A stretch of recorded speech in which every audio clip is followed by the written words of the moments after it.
Креативен шеф кој подготвува домашни намази, путери и кремови од разни јатки и други локални состојки.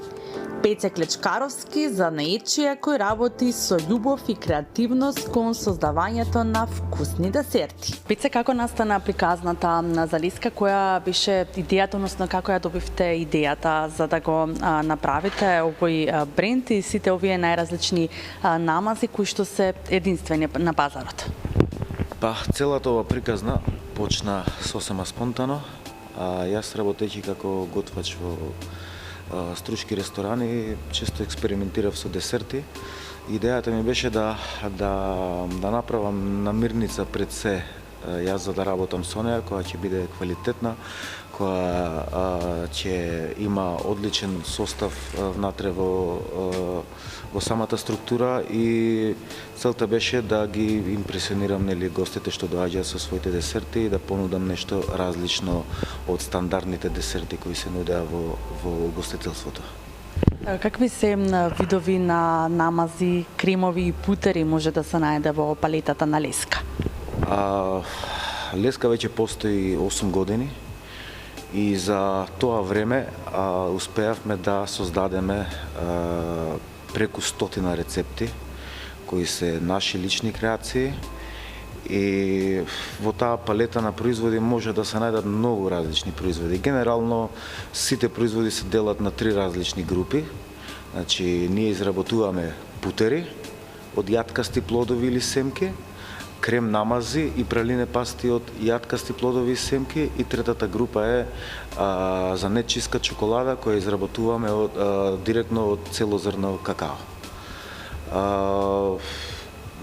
Има многу различни вкусови, многу различни текстури, изработуваме различни јаткасти плодови и семки, како лешници, бадеми, ореви, семки од тиква, фстаци и ред други, буквално се она што представува јаткаст плод или семка, ние го земаме и го обработуваме. Претежно соработуваме со наши локални фармери. Целта, една од главните цели е, значи, таа соработка со нашите фармери тука, доколку некоја намирница не може да се најде тука или не расте тука, например, како какао или фстак, тогаш имаме соработка со фарми што се од надвор, зависи дали е тоа фстак, дали тоа какао, но секогаш целиме да имаме најквалитетната намирница што е можно повеќе.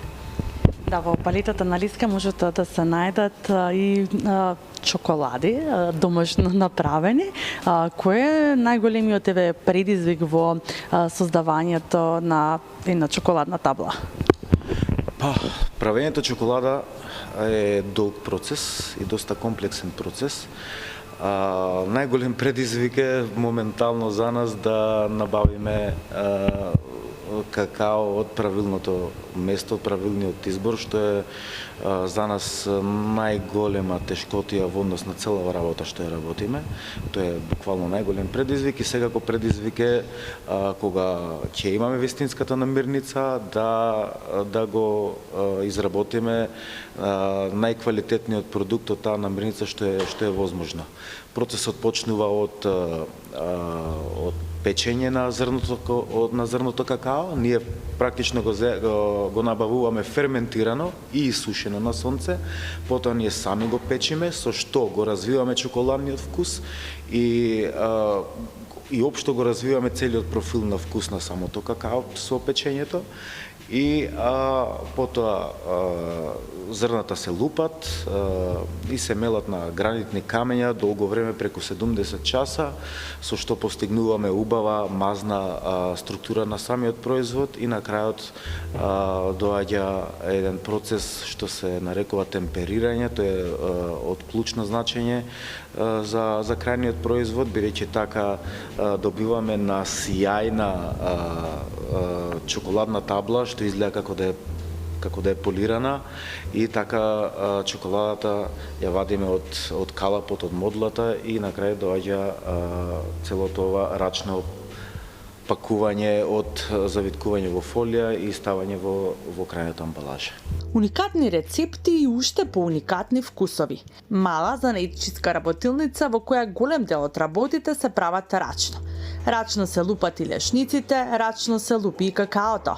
Пеце вели дека за изработка на добра чоколада во основа потребни се две намирници: висококвалитетни зрна од какао и шеќер. Одредени производи можеме да ги изработуваме во многу поголеми количини, а други одредени видови на производи можеме да ги изработуваме во помали количини.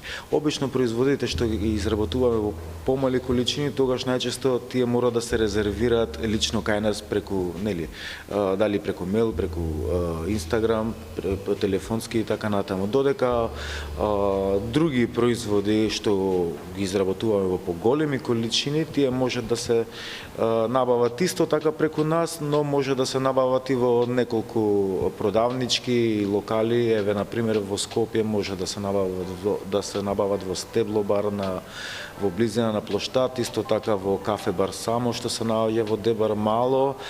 Тие два локали се засега во Скопје, но преговараме со уште неколку локали каде што исто така ќе можат скопјани и скопјанки да се купуваат од нашите производи. Исто така ги имаме производите во Food Republic во Битола. Тоа е продавница за локална занетчиска храна и може да се најдат засега во ресторант Пронто во Вруток близу Гостивар. Тој потекнува од струшкото село Драслајца, па го прашавме и каков е животот за младите кои што се одлучуваат да го продолжат својот живот во селата. Мене секогаш ми било попријатно да живеам во помали места, да имам еден побавен и помирен начин на живот, неголи да живеам во голем град, и тоа е премногу голем стрес за мене. Моја препорака до сите млади кои имаат креативност во себе, кои сакаат да се занимаваат со некој свој собствен бизнис кој ќе биде креативен, тогаш јас препорачувам секој да си го најде мирот каде што му одговара и каде што може креативно да се изрази. Но мојот избор дефинитивно е да живеам во помало место, бидејќи така мојата енергија и мојот фокус можам да го насочам кон креирање. Вкусните производи можете да ги најдете и да ги нарачате на профилот на Леска на социјалните мрежи. Пеце е еден од ретките примери на млади луѓе кои што одлучиле да се вратат во родниот крај, каде што ќе продолжат креативно да се изразуваат, а неговата креација доаѓа преку умешноста на пронаоѓање на идеалните состојки.